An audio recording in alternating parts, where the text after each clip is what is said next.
Hello friends, इस वाले video में एक और अपॉर्चुनिटी स्टॉक्स के बारे में डिस्कस करेंगे जिसका नाम है सेनोरस फार्मास्यूटिकल लिमिटेड।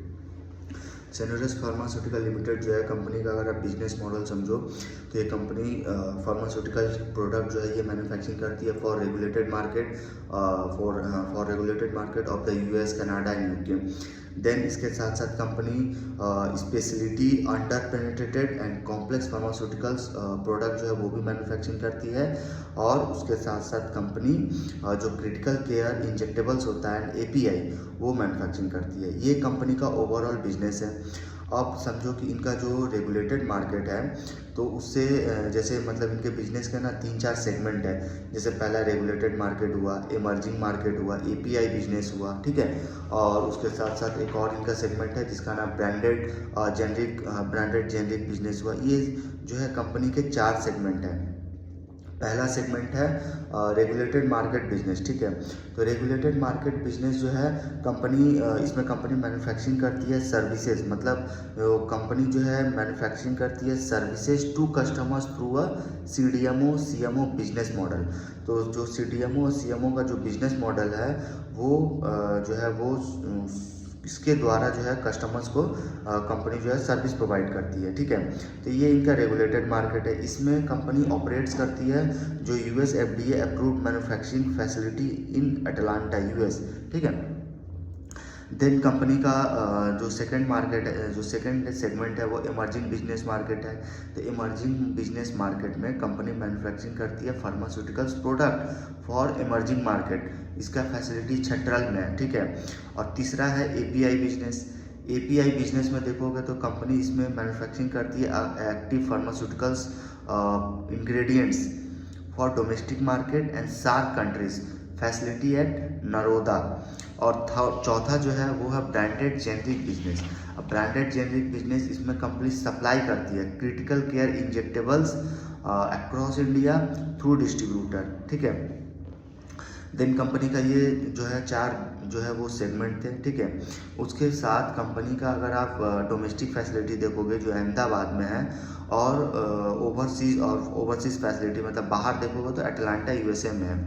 अब सेनोरस फार्मास्यूटिकल जो है वो हाल ही में इन्होंने अपना pharma private limited and 5 NDS को एक्वायर किया, ठीक है। 5 ANDAs।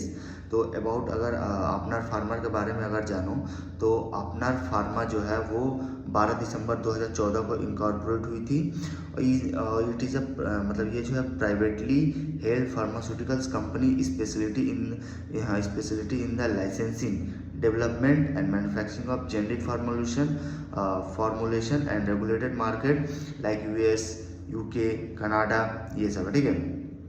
तो अपना फार्मा का आप समझ गए, ये कंपनी जो है वो मतलब जो फार्मास्यूटिकल एक मतलब समझ लो एक तरह से ना कि जो फार्मास्यूटिकल्स कंपनी जो स्पेशलाइजिंग होता है in the licensing, development and manufacturing, मतलब जो जेनरिक फॉर्मुलेशन होता है ना फॉर रेगुलेटेड मार्केट, उसके लिए कंपनी मैन्युफैक्चरिंग करती है। और इसके साथ साथ कंपनी का जो मतलब जो रेगुलेटेड मार्केट में जैसे यूके, यूएस, कनाडा, ये सब जो है ये इनका रेगुलेटेड मार्केट है।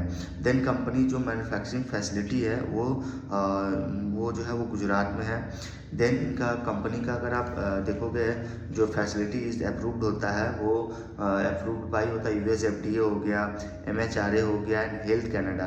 तो ये जो तीनों है ना ये समझ लो मतलब जैसे यूएस एफडीए हो गया तो ये जो है ना जितनी भी मेडिसिन वगैरह जो मैन्युफैक्चरिंग होती है यहाँ पे इंडिया में, तो देन उसका जो ब्रांडिंग जो लाइसेंसिंग जो होता है वो यूएसए के पास है, जो यूएस एफडीए जो है वो लगाता है, ठीक है, हर एक मेडिसिन में। और तो यही है।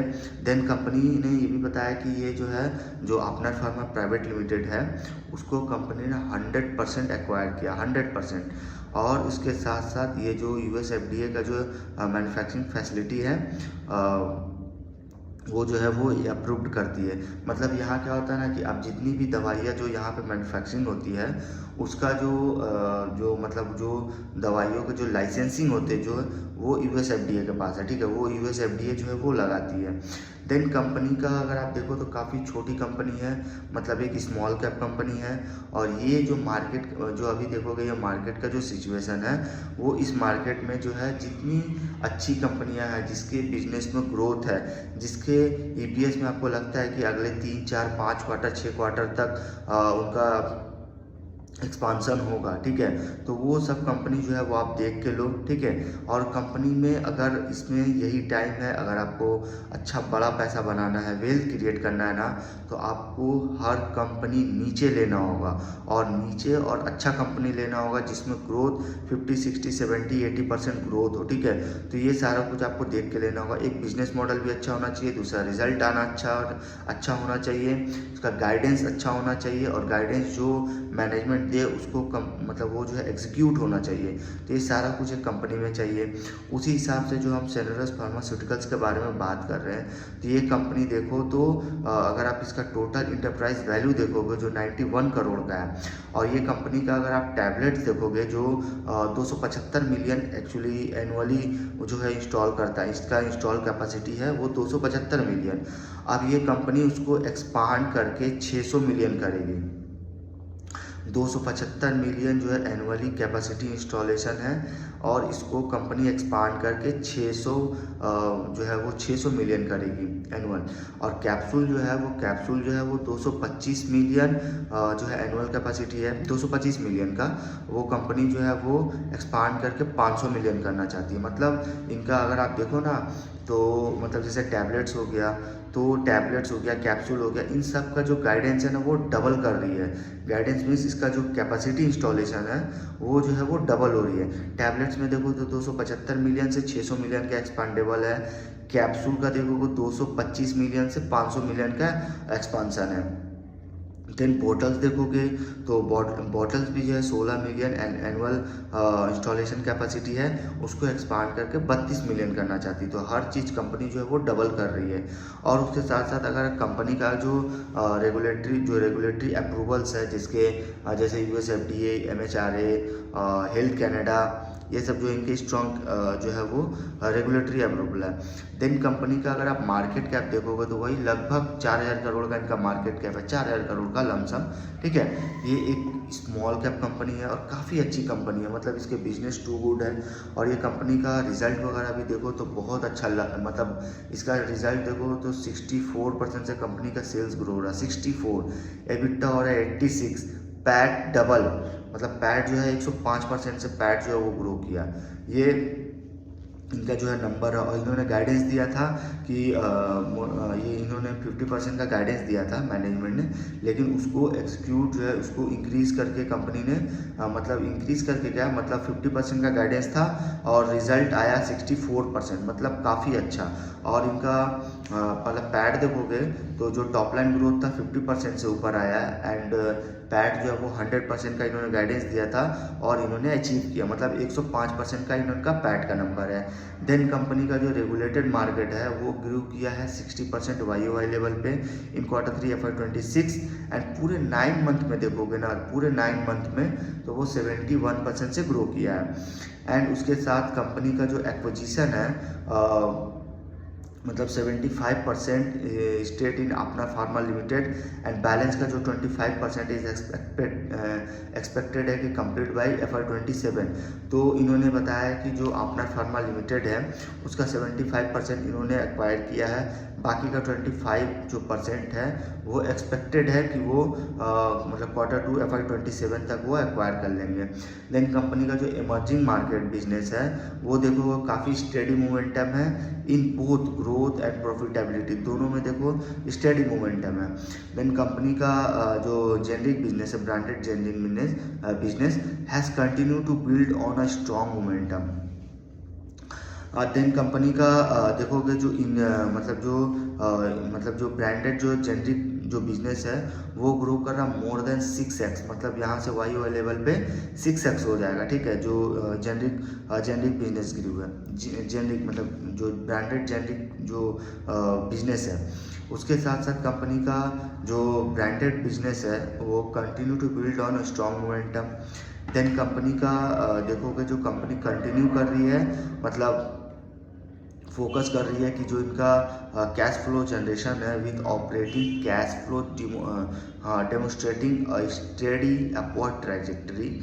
Our EBITDA to operating cash flow conservation has improved significantly over last year.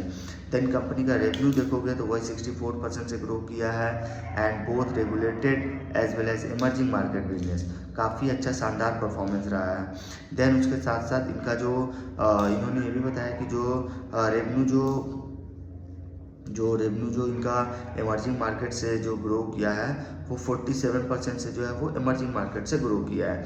इनका रेवेन्यू कंट्रीब्यूशन मतलब जैसे ब्रांडेड जेनरिक देखोगे तो ब्रांडेड जेनरिक 40 करोड़ से 50 करोड़ का इनका बिजनेस जो है वो अप्रूव का है। देन उसके साथ साथ कंपनी का नेक्स्ट ईयर देखो तो मतलब अनदर 80 करोड़ प्लस इनका प्रोजेक्टिंग ब्रांडेड जेनरिक जो है वो इनका ग्रोथ होगा, ठीक है। देन उसके साथ कंपनी ने ये भी बताया कि जो इमर्जिंग मार्केट है ना, वो इमर्जिंग मार्केट जो है वो इस बिज़नेस का मतलब ये अगर देखोगे तो लगभग 170 से 180 करोड़ का रेवेन्यू जो है वो नेक्स्ट ईयर से रेवेन्यू जो है वो आएगा 170 करोड़ से 175 करोड़। देन कंपनी का जो स्मॉलर कंट्रीब्यूशन है for regulated market, large number of revenue come from regulated market, तो रेगुलेटेड मार्केट से काफ़ी अच्छा रेवेन्यू आता है। मार्केट है फोकस फ्रॉम 24 to 40%, मतलब इनका जो एबिटा का जो लेवल है, जो एबिटा है वो डाउन हुआ, क्योंकि इन्होंने बताया कि जो ग्रॉस मार्जिन था, मतलब जो ग्रॉस मार्जिन एबिटा मार्जिन जो है for the US business is around 40%। Going forward it will be improve by a percentage और सो, मतलब ये और भी ज़्यादा जो है वो इम्प्रूव करेगी, ठीक है। तो ये कंपनी देखो तो काफ़ी अच्छी कंपनी है, काफ़ी छोटी कंपनी है, और काफ़ी छोटी कंपनी होने के साथ साथ इसका बिजनेस मॉडल टू गुड है। और कंपनी देखो तो जो एपीआई बनाती है, मतलब एपीआई भी जो है वो हाँ, ये तो कंपनी एपीआई बनाती है। उसके साथ साथ जो कंपनी का एक और सेगमेंट था, इनका एक और सेगमेंट था वो आपका हाँ ब्रांडेड जेनरिक वाला था शायद, ठीक है। तो इसमें देखो तो काफ़ी अच्छा मतलब अगर मार्जिन वगैरह देखोगे तो काफ़ी अच्छा इनका गोइंग फॉरवर्ड मार्जिन काफ़ी इम्प्रूव्ड है। और इसके साथ साथ कंपनी जो है वो परसेंटेज वाइज बता रही है कि जो मतलब परसेंटेज वाइज देखोगे तो कंपनी का जो बिजनेस है वो 40% अराउंड 40% जो है कंपनी का ग्रो कर रहा है। देन कंपनी का रेवेन्यू वगैरह एकदम टू गुड है, मतलब 64% से कंपनी का रेवेन्यू है ग्रो कर रहा है, 64 मतलब वाकई बढ़िया कंपनी है, ठीक है। और उसके साथ साथ कंपनी देखो तो जो सीएमओ बिजनेस मॉडल कंपनी जो है वो यूज़ कर रही है। और उसके साथ साथ कंपनी जो है एपीआई मॉडल जो है वो एपीआई बिजनेस मीन्स जो एपीआई बिजनेस अगर आप देखोगे ना तो एपीआई बिजनेस में वही होता है जो आपका एक्टिव फार्मास्यूटिकल जो इंग्रेडिएंट्स होता है वो कंपनी मैन्युफैक्चरिंग करती है, उसमें काफ़ी जोर दिया जा रहा है, ठीक है। और उसी हिसाब से देखो तो जो इनका मतलब जो नंबर आया है एक्चुअली जो गाइडेंस था 50% का, उसको बीट करके मैनेजमेंट ने 64% का रेवेन्यू लाया है, ठीक है 64।